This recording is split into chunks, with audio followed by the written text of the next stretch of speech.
लूका रचित सुसमाचार उसका 5 अध्याय और 1 पद से हम पढ़ेंगे, 1 पद से 7 पद तक। Luke chapter 5 words 1।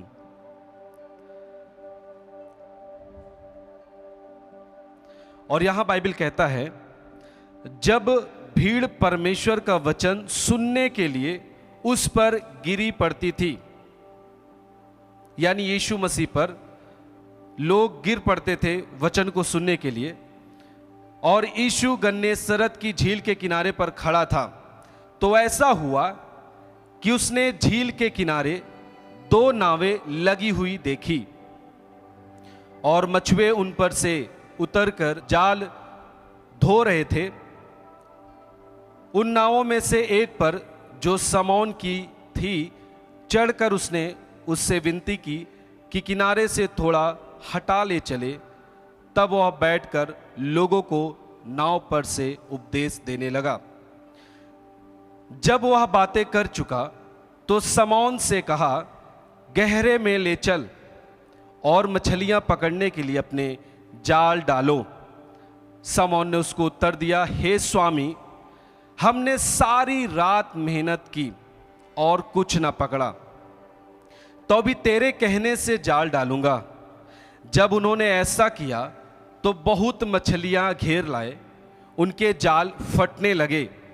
इस पर उन्होंने अपने साथियों को जो दूसरी नाव पर थे संकेत किया कि आकर हमारी सहायता करो, और उन्होंने आकर दोनों नावें यहां तक भर ली कि वे डूबने लगी। आमीन, हालेलुया। बाइबल कहता है कि यीशु मसीह एक समय प्रचार कर रहा था और परमेश्वर के वचन को सुना रहा था, और बाइबल कहती है कि भीड़, आप सब जानते हैं, जहां भी यीशु गया, यीशु के पीछे 1-2 लोग नहीं रहते थे, भीड़ की भीड़, देश देश के लोग उसके पीछे लगे रहते थे। और यीशु के पीछे चलने का बहुत सारे रीजन थे। कुछ लोग यीशु मसीह के वचन को सुनने के लिए उसके पीछे रहते थे। कुछ लोगों ने जान लिया था यीशु मसीह भूखों को खिलाता है, लोग उसके पीछे हो लेते थे। कुछ अपने शरीर की चंगाई के लिए, अपने शरीर के छुटकारे के लिए लोग उसके पीछे चले आते थे। कुछ के रिलेशन के लोग बीमार रहते थे तो उनको भी वे कैसे भी किसी भी तरीके से यीशु के पीछे लेकर के जाते थे। और बाइबल आप यदि पढ़ते हैं तो बाइबल कहता है कि यीशु जंगल में भी जाता था, जहां सुनसान जगह में, तो लोग वहां पर भी पूछते पूछते यीशु मसीह के पास लोग पहुंच जाते थे। हालेलुया। सो यीशु मसीह के पीछे हमेशा प्रतिदिन जहां भी यीशु जाता था, भीड़ की भीड़ उसके पीछे हो लेती थी। और बाइबल कहता है कि वचन को सुनने के लिए जब उसके पीछे भीड़ आई, वो भीड़ यीशु मसीह को दबा रही थी, गिर पड़ती थी उसके ऊपर। और बाइबल कहता है वह गन्नेसरत की झील के किनारे पर खड़ा था, तो ऐसा हुआ कि उसने झील के किनारे 2 नावें लगी हुई देखी और मछुए उन पर से उतरकर जाल धो रहे थे। उन नावों में से एक पर, जो समौन की थी, यानी पतरस की, चढ़कर उसने उससे विनती की कि किनारे से थोड़ा हटा ले चले। तब वह बैठकर लोगों को नाव पर से उपदेश देने लगा। यीशु मसीह नाव का इस्तेमाल उस समय इसलिए किया क्योंकि यीशु मसीह के पीछे जो भीड़ थी वो वचन सुनते सुनते यीशु मसीह के ऊपर गिर पड़ती थी। इसलिए यीशु ने क्या किया कि झील के किनारे जो नाव थी, 2 नावें थी, बाइबल कहता है कि उसने एक नाव को चुना जो पतरस की नाव थी, समौन की नाव थी। उस नाव पे यीशु मसीह बैठ गया और उससे पतरस से गुजारिश किया कि थोड़ा इसे झील के बीच में थोड़ा लेके चले, किनारे पे लेके चले, जिससे कि जो लोग वचन सुन रहे हैं उनके और हमारे बीच में थोड़ा गैप रहे, ताकि लोग हम पर गिर ना पड़े। हालेलुया। बाइबल के अनुसार यीशु मसीह ने पतरस की नाव इस्तेमाल की, क्या करने के लिए? वचन को सुनाने के लिए। बाइबल कहता है कि पतरस की नाव को यीशु ने इस्तेमाल किया अपने परमेश्वर के उन शब्दों को लोगों तक पहुंचाने के लिए। आमीन। मैं आपको बताना चाहता हूं यदि आज आप हैं मसीह में और जो आपकी जिंदगी है ये एक नाव के समान है, यदि आज आप यीशु को अपने जीवन में आदेश करते हैं, यीशु को अपने जीवन में इजाजत देते हैं कि यीशु मेरे जीवन में आए और मेरे जीवन से वो अपना काम करे, तो परमेश्वर आपके लिए भी अद्भुत काम करेगा। आमीन। और बाइबल एक बात कहती है 4 पद में, बाइबल कहती है कि जब वह बातें कर चुका तो शमौन पतरस से कहा, जब यीशु अपना उपदेश खत्म किया, अपने सुसमाचार को सुना करके लोगों को अपने उपदेश को खत्म किया, तब शमौन पतरस से यीशु मसीह ने कहा, गहरे में ले चल और मछलियां पकड़ने के लिए अपने जाल डालो। लेकिन शमौन का जो उत्तर था यीशु मसीह के लिए, उसने कहा, हे स्वामी, हमने सारी रात मेहनत की और कुछ ना पकड़ा।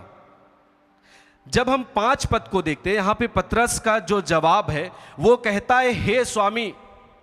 इसका मतलब जब यीशु मसीह पतरस की नाव को इस्तेमाल किया और जब यीशु लोगों को सुसमाचार दे रहा था, परमेश्वर के वचन को सुना रहा था, तब वहां पर पतरस भी खड़ा था और पतरस भी परमेश्वर के वचन को सुन रहा था।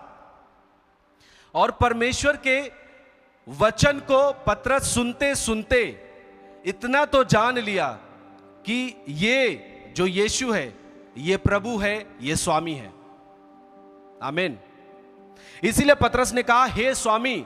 और बाइबल के अनुसार ये पहली बार पतरस और यीशु मसीह का इनकाउंटर हुआ था, आमना सामना हुआ था। ये दोनों एक दूसरे को फर्स्ट टाइम देखे थे।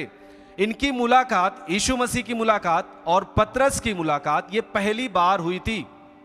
परंतु पतरस कहता है कि हे स्वामी,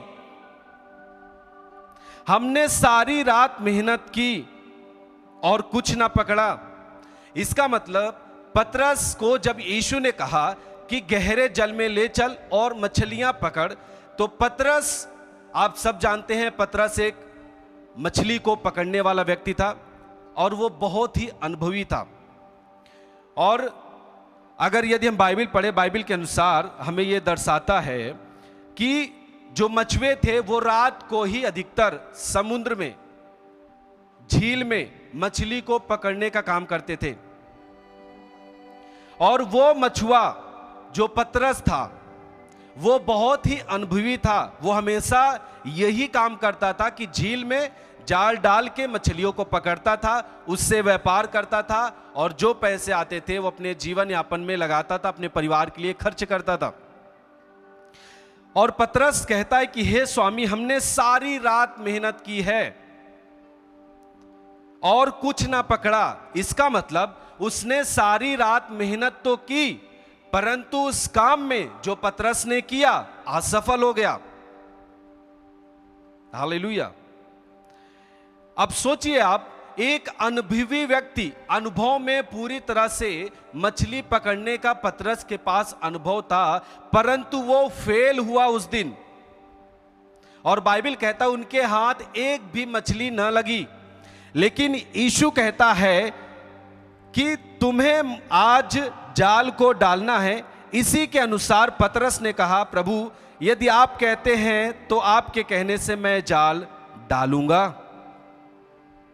और बाइबल कहता है जब उन्होंने ऐसा किया तो बहुत मछलियां घेर लाए, उनके जाल फटने लगे। आमीन। यहां पे एक बात हम सीखते हैं कि पतरस जो अनुभवी था वो बोल सकता था, क्या स्वामी आप भी कह रहे हैं, हम तो कई साल से हम मेहनत करते आए हैं, हमारा अनुभव है इसी में, जब हम नहीं पकड़ पाए, हमने सारी रात मेहनत की है। ये नहीं कि हमने रात की एक पहर हमने मेहनत किया है, परंतु बाइबल कहता है कि पतरस ने पूरी रात, होल नाइट, उन्होंने उस काम को किया है, मछली पकड़ने के काम को किया, परंतु असफल हुआ है। लेकिन पतरस ने यह नहीं कहा कि प्रभु आप कह रहे हैं अब हम जाल धो चुके हैं, हम ये सब नहीं कर सकते, क्योंकि हमारे पास आपसे ज्यादा अनुभव है, आप तो कभी भी मछली पकड़े नहीं होंगे, मेरे पास अनुभव है, मछली नहीं मिली है, अब नहीं मिलेगी, हम नहीं जाल डालेंगे।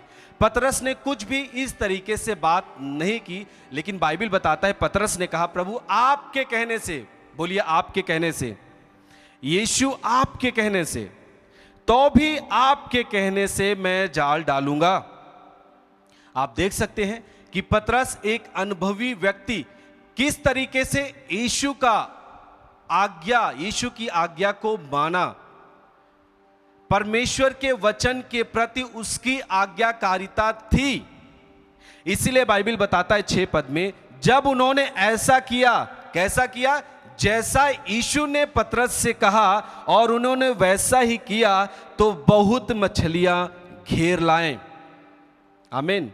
और उनकी जाले फटने लगी।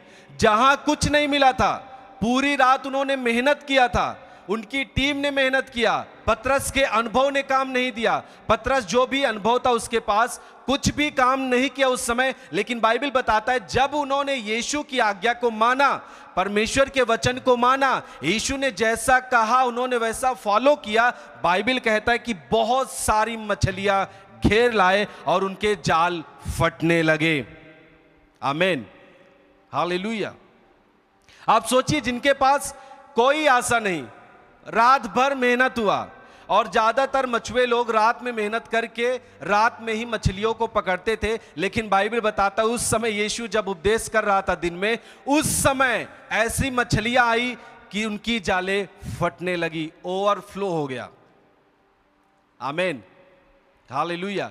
मैं आपको बताना चाहता हूं, जब भी आप यीशु की आज्ञा को मानेंगे, जब भी आप परमेश्वर का वचन आपसे जो कुछ कहता है उसके अनुसार करने के लिए चौकसी करेंगे और उस वचन के अनुसार अपने जीवन को चलाएंगे और अपने जीवन को प्रभु के लिए समर्पित कर देंगे, जैसे कि पतरस ने अपनी नाव को यीशु के लिए दे दिया, यीशु के काम के लिए दे दिया, यीशु के लिए समर्पित कर दिया। उसी प्रकार जब आप अपने जीवन को यीशु के लिए समर्पित करेंगे, परमेश्वर के लिए समर्पित करेंगे, मैं आपको बताना चाहता हूं, आप बहुत ही अनुभवी व्यक्ति हो।